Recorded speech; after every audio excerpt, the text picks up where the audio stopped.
Pangalan? Miguel. Nag-aaral? Apa. Anong grado? 1 gold. Mabait ka ba sa school? Opo. May mga kaibigan sa school? Opo. Ilan? 10. 10? Oh. Ang dami naman. Alam mo mga pangalan nila? Oo. O sino-sino? Pero nakalimutan ko ata. Oh. Iba. Nakalimutan mo yung iba. Yung mga naalala mo lang. Mark, Ethan at meron na akong nakilalang isa. Si Kristen ay parang bumait sa akin bumait na ako sa kanya ulit. Parang bumait na siya sa'yo. Oo. Dahil mabait ka sa kanya. Oo. Sa school, meron ka bang mga, yung mga crush? Konti.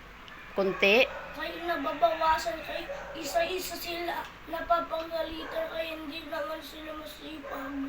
Kaya ayaw mo na sila. Isa-isa silang binabawasan ako. So, ilan na lang natira?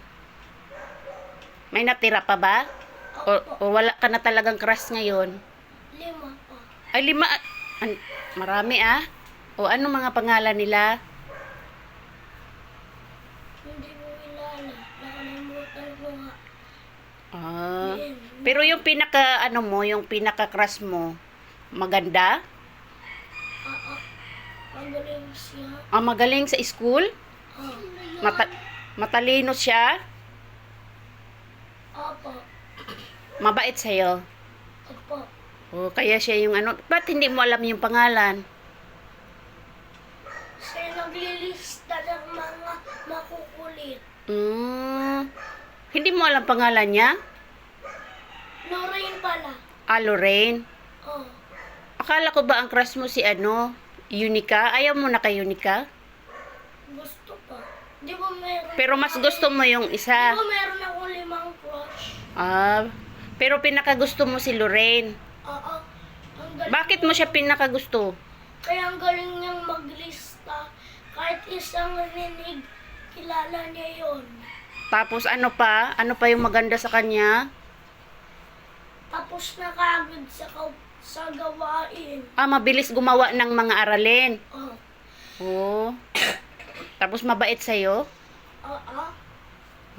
Sinasabi niya din kung ano yung mga sagot niya tapos na siya.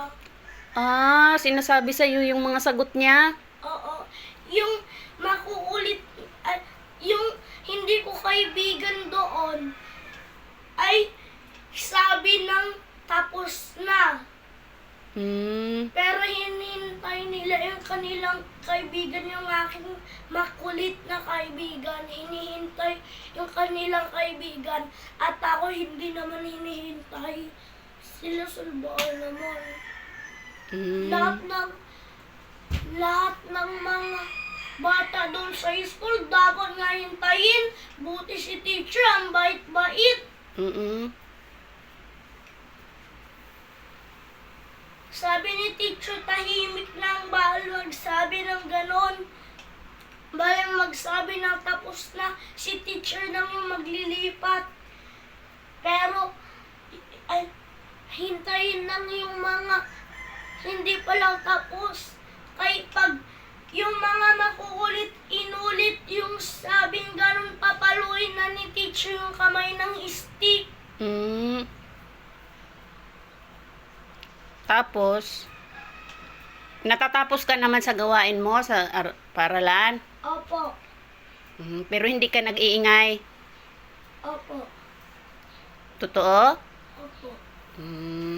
Very good naman. So, anong masasabi mo sa mga kaibigan mo kung mapanood nila tong video?